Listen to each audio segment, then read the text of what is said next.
Someone in the crowd said to Jesus, "Teacher, tell my brother to divide the family inheritance with me." But he said to him, "Friend, who set me to be a judge or arbitrator over you?" And he said to them, "Take care. Be on your guard against all kinds of greed, for one's life does not consist in the abundance of possessions." And then he told them a parable. The land of a rich man produced abundantly. And he thought to himself, "What should I do? For I have no place to store my crops." Then he said, "I will do this. I will pull down my barns and build larger ones, and there I will store all my grain and my goods. And I will say to my soul, 'Soul, you have ample goods laid up for many years. Relax, eat, drink, be merry.' But God said to him, 'You fool, this very night your life is being demanded of you, and the things you have prepared, whose will they be?' So it is with those who store up treasures for themselves, but are not rich towards God." The Gospel of the Lord. Praise to you, Lord Christ.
Holy and loving God, write a message on our hearts. Bless us, direct us, and send us out living letters of the word. Amen. Please be seated.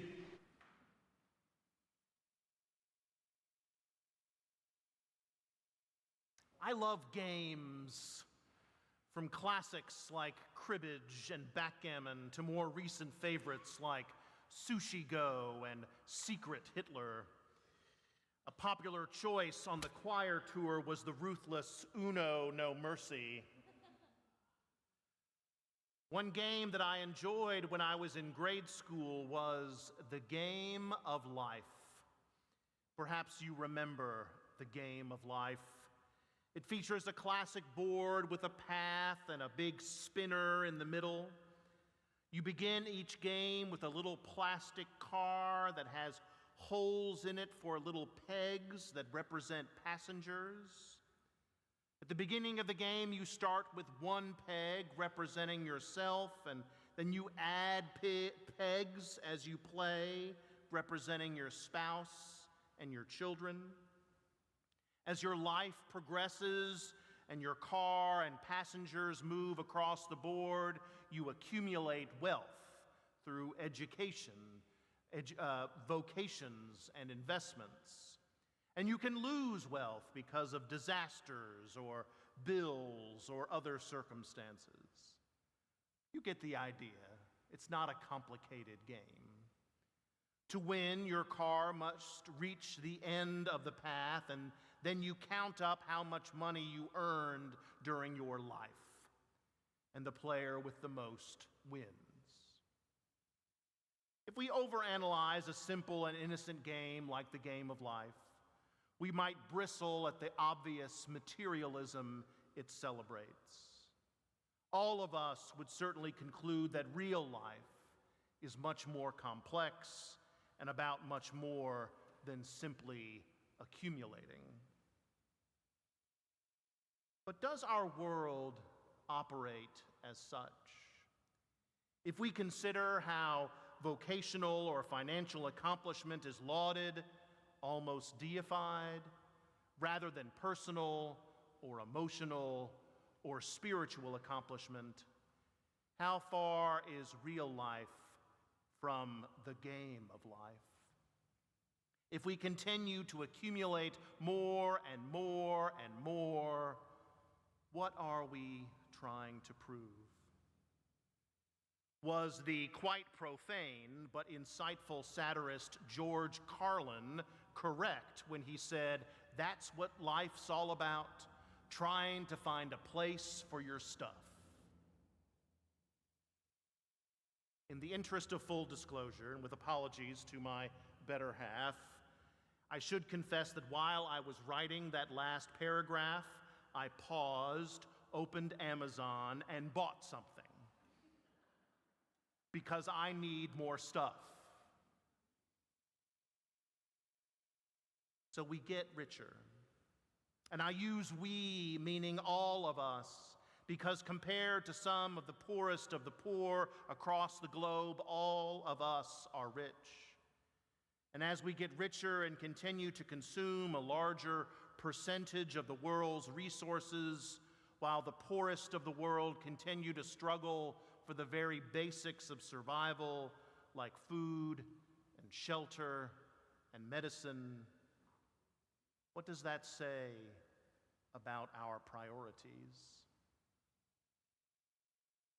2,000 years ago, Jesus' contemporaries struggled with these same issues. Someone following him makes the unashamed request, "Teacher, tell my brother to divide the family inheritance with me." And Jesus responds, "Take care. Be on your guard against all kinds of greed, for one's life does not consist in the abundance of possessions." And then, as he is wont to do, Jesus shares a parable to illustrate his point.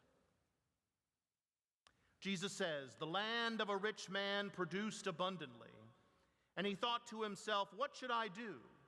For I have no place to store my crops.' Then he said, 'I will do this. I will pull down my barns and build larger ones, and there I will store all of my grain and goods. And I will say to my soul, soul, you have ample goods laid up for many years. Relax, eat, drink, and be merry.'"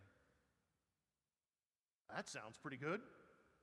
I want to relax, eat, drink, and be merry. But God said, "You fool, this very night your life is being demanded of you, and the things you have prepared, whose will they be? So it is with those who store up treasures for themselves, but are not rich towards God." Jesus' parable makes me uncomfortable. And that's the point. Jesus often told parables to make us uncomfortable. The parable raises two issues. First, some interpret this parable to mean that God dislikes the rich. That is an overly simplistic reading, and I reject that conclusion. The God I believe in loves all of God's children equally.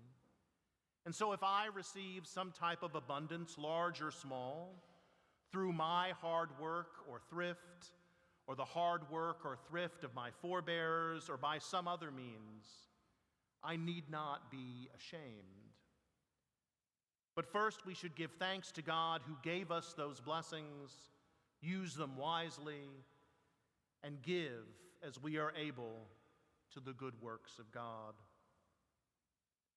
As Ben Parker said to his nephew Peter, "With great power comes great responsibility." Second, and much more importantly, we must not treat our abundance, no matter how large or small, as an idol. As Paul wrote to the church at Colossae this morning, "Put to death your greed, which is idolatry." Our own productivity, the money, security, and status that can come from our productivity do not and cannot replace God. Too often we depend solely on ourselves and our own abilities to provide for our physical, psychological, and spiritual needs and desires. And when we do that, we drift dangerously close to the sin of replacing God with the idol of our own abilities. Peter Jones, a Baptist pastor in Atlanta, calls this tendency practical atheism, the inclination when managing one's life to live and behave as though there were no God. And when we believe we are in control, that all that we have and all that we have has all the answers, and that we alone can solve our problems, we turn down a dark path that can lead to strife and division. And then, inevitably, when something horrible does happen and we can't fix it, our idol comes crashing down. Like a house of cards, the McMansion of our material life never stands the winds of real life.